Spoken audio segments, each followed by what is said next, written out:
بسم اللہ الرحمن الرحیم۔ السلام علیکم۔ اردو کہانی میں خوش آمدید۔ اردو کہانی سے آپ کو حقیقی زندگی پر مبنی کہانیاں روزانہ سننے کو ملتی ہیں۔ اگر آپ روزانہ نئی، سچی اور انوکھی کہانی سننا چاہتے ہیں تو ہمارے چینل اردو کہانی کو سبسکرائب کیجیے اور ہماری تمام ویڈیو اپڈیٹس کے لیے بیل آئیکن کو ضرور کلک کیجیے۔ چلیے شروع کرتے ہیں آج کی کہانی۔ مجھے یقین نہیں آ رہا تھا کہ وہ میرے ساتھ ایسا بھی کر سکتا ہے۔ میں خود کو چھڑانے کی کوشش کر رہی تھی، پر اس کی نظروں میں میرے لیے بہت غصہ تھا۔ میں بہت کچھ کر سکتا ہوں۔ اس کی آواز گونجی تو مجھے اپنی بربادی اپنی طرف قدم بڑھاتی نظر آئی۔ میں روتی چلاتی رہی، پر اس کا کوئی فائدہ نہیں ہوا۔ وہ مجھے حویلی کے پچھلے دروازے پر چھوڑ کر غائب ہو گیا۔ میں حویلی پہنچی تو سیدھا اپنے کمرے میں گئی اور اپنی بربادی پر رونے لگی۔ میرا نام خوشبو ہے۔ میرے والدین کا تعلق ایک گاؤں سے تھا۔ دادا سائیں اس گاؤں کے وڈیرے تھے۔ ان کی بات گاؤں والوں کے لیے حرف آخر تھی، اور اب دادا سائیں کافی بوڑھے ہو چکے تھے، اس لیے ساری باغ دوڑ ان کے بیٹوں اور پوتوں نے سنبھال لی۔ میرے بابا کے 3 بھائی اور 2 بہنیں تھیں۔ سب گاؤں میں رہتے تھے، پر تعلیم سے کوسوں دور تھے۔ میرے بابا رضا صاحب بچپن سے ہی اسکول جاتے تھے۔ جب گاؤں کے قریب مقامی کالج میں پڑھائی پوری کر کے انہوں نے ضد کر کے یونیورسٹی میں داخلہ لیا۔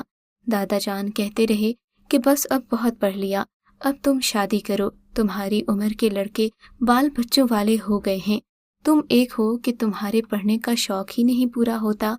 آخرکار دادا سائیں کو بابا کے آگے ہار ماننا ہی پڑی، کیونکہ بابا دادا اور دادی کے سب کے لاڈلے بیٹے تھے، اور ایسے بابا شہر آ گئے۔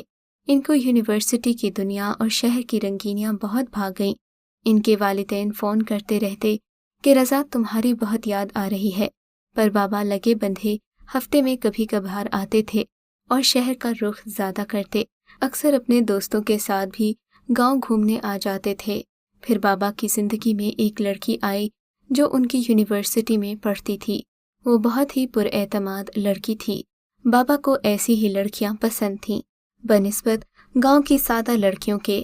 بابا نے لڑکی فریال کے ساتھ کافی وقت گزارا، اور جب ان کے درمیان انڈرسٹینڈنگ ہو گئی تو بابا نے اسے شادی کی پیشکش کی اور اپنے گھر والوں کو فریال کے بارے میں بتایا تو وہ آپے سے باہر ہو گئے تھے۔ کہنے لگے آج تک سبھی کی شادیاں اپنے خاندان میں ہوئی ہیں، کوئی لڑکی باہر سے بیاہ کر نہیں آئی۔ ہم لوگ اپنی زبان سے نہیں پھرنے والے، ہم نے تمہاری شادی سعدیہ سے پہلے ہی طے کر رکھی ہے۔ بابا کے بڑے بھائی بھی بہت ناراض ہوئے کہ اگر ہم نے تمہاری شادی سعدیہ سے نہیں کی تو اس کا بھائی اسد بھی تمہاری بہن کو گھر سے نکال دے گا، پر بابا بضد رہے کہ ایسا نہیں ہوگا۔ اسد کبھی صفیہ کو نہیں چھوڑے گا، اس کے چھوٹے بچے ہیں اور وہ اپنے بیوی بچوں سے محبت کرتا ہے، پڑھا لکھا شخص ہے۔ باز آ جاؤ رضا، ایک لڑکی کے پیچھے اتنے لوگوں کو ناراض کرو گے؟ دادا جان نے التجائیانہ انداز میں کہا۔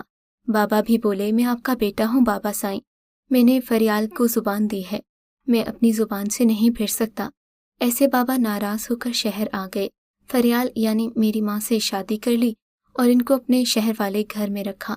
امی ابا بہت خوش تھے، یہ جانے بغیر کہ ان کی شادی سے صفیہ کا ہستہ بستہ گھرانہ بھی ٹوٹ گیا تھا۔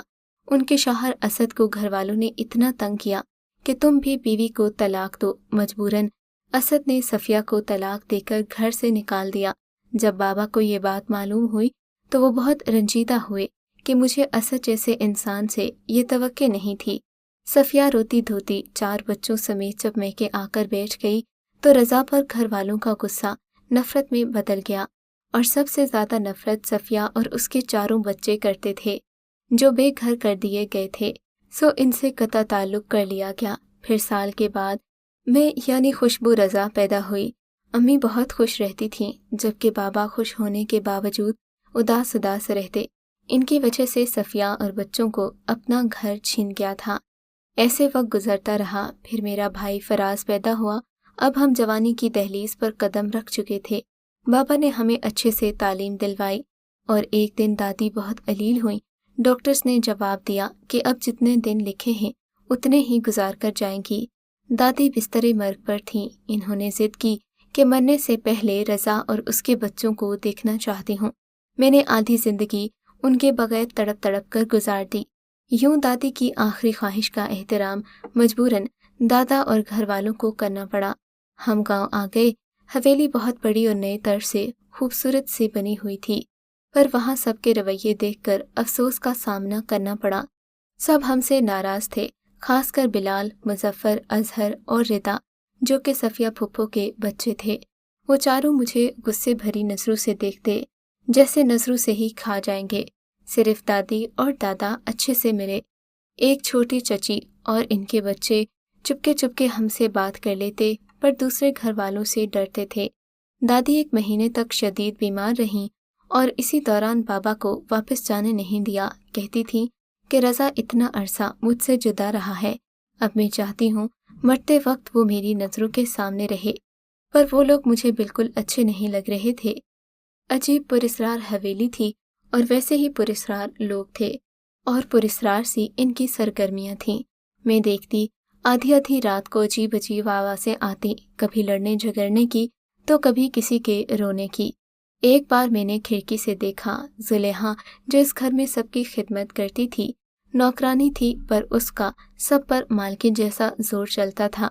रात को वो ऐसे बन सवर कर खुशबू में बसी बड़े ताया का हाथ थामे चली जाती, पर यहाँ किसी को फर्क नहीं पड़ता था, जैसे ये सब इनकी आदत हो चुकी थी। पर अपना शहर और अपना आशियाना मुझे बहुत याद आते थे, और ख़ासकर अम्मी की याद आती जो अपने मैके में थी, क्योंकि दादा ने आते वक्त साफ अल्फाज में कहा था कि फरियाल को मत लाना, तुम और बच्चे आना। इतने सालों के बाद भी उनकी नफ़रत अम्मी से वैसी ही थी कि ये शायद वक्त के साथ और बढ़ती गई थी। ऐसे एक रात दादी चल बसी, सब बहुत रोए, खासकर मेरे बाबा। वो बच्चों की तरह दादी से लिपट कर रोए थे और दादी के गम में निढाल थे। घर में शौक का आलम था। इस रात में बेवजह यहाँ घूम रही थी। जब मैं उस बड़े हॉल नुमा कमरे के सामने से गुजरी, मुझे अंदर से आती कुछ आवाज़ों ने रुकने पर मजबूर कर दिया। अपना नाम सुनकर मैं दरवाजे से लगकर खड़ी हुई। अंदर घर के कुछ लोग थे जो मेरे खिलाफ साजिशें कर रहे थे। ये बातें मेरा दिल दहलाने को काफ़ी थीं। तब अचानक तेजी से दरवाज़ा खुला। मेरी ऊपर की सांस ऊपर और नीचे की नीचे रह गई। आने वाला कोई और नहीं, अजहर था। उसने मुझे खड़ा देख लिया। अच्छा, तो तुम यहाँ खड़ी हमारी बातें सुन रही थी? उसने मेरा हाथ पकड़कर मुझे घसीटा और उस हॉल नुमा कमरे में ले गया, जहाँ सोफिया फुप्पो के चारों बच्चे खड़े मुझे नफरत से देख रहे थे। ये दरवाजे पर खड़ी हमारी बातें सुन रही थी। अजहर ने नफरत और गुस्से के मिले जुले जज्बात से कहा। तभी बिलाल मेरे करीब आ गया, मुझे बालों से पकड़कर मेरे गाल पर जोरदार तमांचा मारा और मैं नीचे गिर गई। रिदा मुसलसल मुझे मारती जा रही थी। मैं रो रही थी। छोड़ दो मुझे, क्यों मार रहे हो? मैं कराहने लगी। दर्द हो रहा है? रिदा ने एक लात मेरे पेट पर मारी। मुझे इतना शदीद दर्द हुआ, लगा कि मैं मर जाऊंगी। हमें भी दर्द होता है पल पल। तुम्हारे माँ बाप की वजह से हम बेघर हुए, ननिहाल के दर पर पले बढ़े, इनके टुकड़ों पर पलकर जवान हुए। तुम्हें क्या एहसास? अपने बाप के घर ऐशो इशरत में पली हो। ये रिदा थी जो मेरे साथ, जिसके मुंह के साथ उसके हाथ भी चल रहे थे। मैं समझ सकती थी अब ये मुझे जाने नहीं देंगे। एक कमरा एक अलग कोने में था। ये सारे घर से कट कर था। अबू और बाकी घर वाले भी ताज़ियत के लिए आने वाले मेहमानों के साथ थे। ऐसे में किसी को मेरा ख्याल नहीं आता। मैं चीख रही थी। मेरे मुंह पर हाथ रखकर मेरी आवाज़ का गला घूंट रहे थे। अजहर बिलाल पहले ही बहस कर रहे थे। कोई कह रहा था खुशबू को अगवा करवाते हैं, 3-4 दिन अगवा रखेंगे तो इसका बाप किसी को मुंह दिखाने के काबिल नहीं रहेगा और बेटी भी सारी ज़िंदगी बाप के दर पर पड़ी रहेगी। इसके कोई बहाने वाला नहीं होगा। रिदा को तो मुझसे इस हद तक नफरत थी कि वो अपने भाइयों को कह रही थी मुझे मार कर फेंक दे। तभी अजहर ने रुमाल पर कोई स्प्रे करके मेरे मुंह पर रखा। मैं होश और खुद से बेगाना हो गई। जब मुझे होश आया, मैं एक खंडरनुमा कमरे में कैद थी। मेरे हाथ पांव बंधे हुए थे और मेरे ही दुपट्टे से मेरा मुंह बांधा गया था। जैसे ही मैं होश में आई, डर के मारे मुझे लगा मेरी सांस बंद हो जाएगी। मेरा दिल डूब रहा था। ना मैं चिल्ला सकती थी, ना भाग सकती थी। जाने मुझे कहाँ छोड़कर गए थे।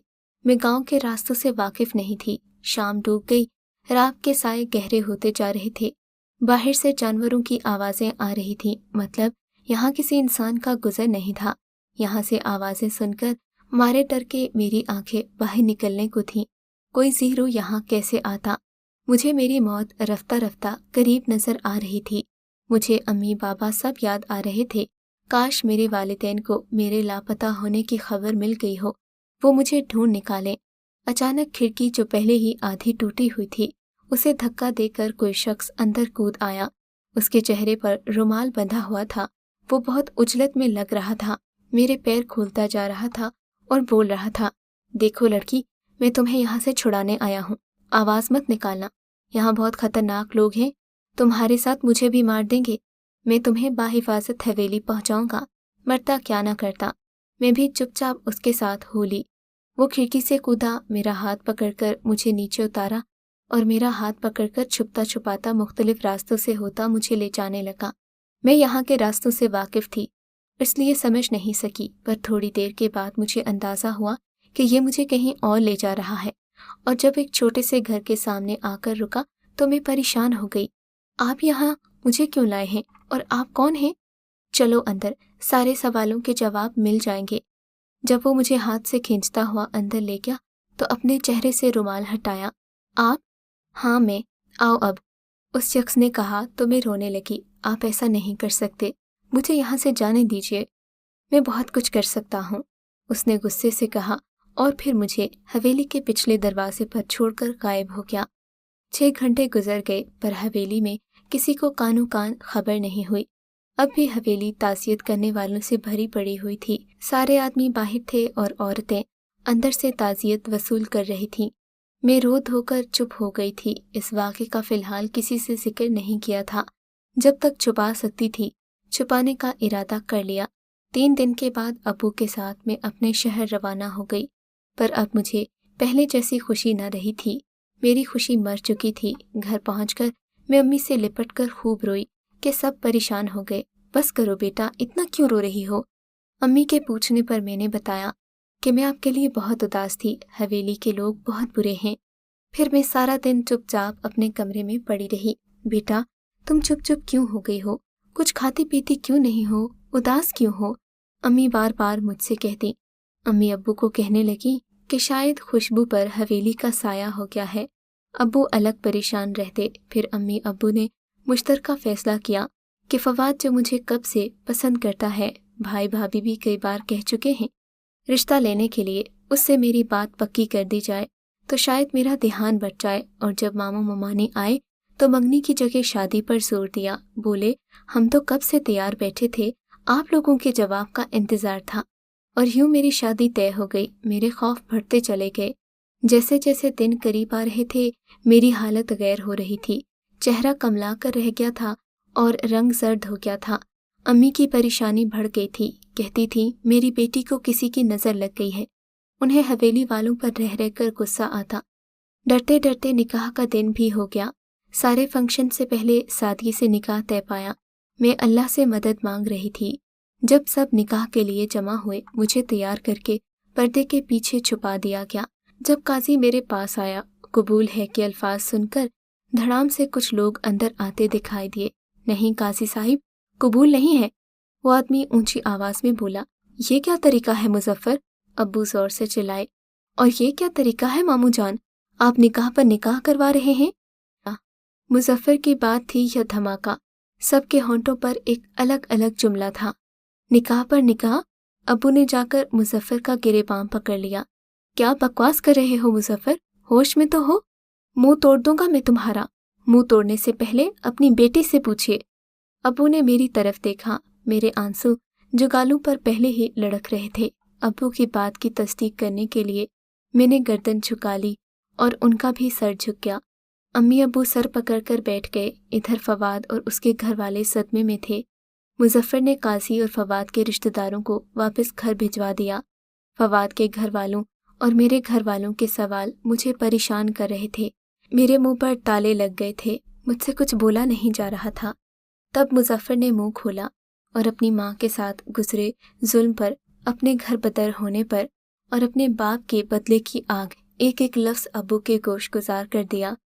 अब्बू सदमे से गंग बैठे रहे। ये तो मैं था मामू जान कि आपकी बेटी को इज्जत दी, निकाह किया।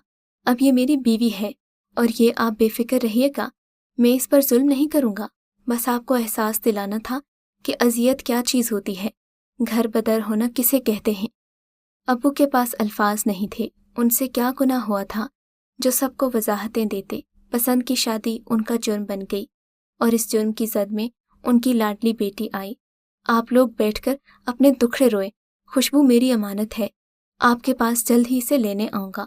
مظفر چلا گیا۔ امی ابو بہت روئے اپنے ناکردہ جرم پر، اور 1 ماہ بعد مظفر کے ساتھ مجھے رخصت کر دیا گیا۔ بہت سارے وہم خدشے میں پالے ظفر کے ساتھ روانہ ہوئی تھی۔ مجھے حیرت کا شدید جھٹکا تب لگا جب وہ مجھے گاؤں کے بجائے ایک شہر میں کرائے کے گھر میں لایا جہاں پہلے سے اس کے گھر والے موجود تھے۔ سب نے پیار سے میرا استقبال کیا اور اپنے رویے پر معافی مانگی۔